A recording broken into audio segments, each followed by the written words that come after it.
बिस्मिल्लाहिर्रहमानिर्रहीम। अल्हम्दुलिल्लाह आज पूरे कुरटले के कुल जमाती इजलास मुनक़िद हुआ और उसमें इसके ऊपर गौर किया गया कि हमारे इस शहर के लिए मरकज़ी कमेटी के नाम से कोई कमेटी बनाना चाहिए या नहीं, और उसके लिए इलेक्शन मुनासिब है या नहीं। तो तमाम ही जमातों के ज़िम्मेदारान और मुख्तलिफ़ जमीयतों के ज़िम्मेदारान और दीनी फ़िक्र रखने वाले अहबाब का यही राय है और मशवरा है कि इलेक्शन ये मुनासिब नहीं है।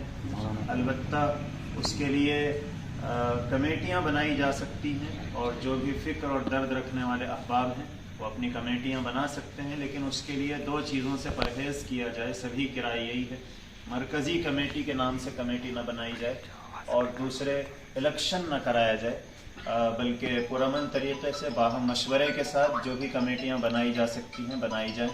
और इलेक्शन का जो तरीक़ा है हम लोग सब उसके ख़िलाफ़ हैं। आप हज़रात अपने हाथ उठाकर उसके बारे में तायद करें कि आप हम सब खिलाफ हैं इंशाअल्लाह।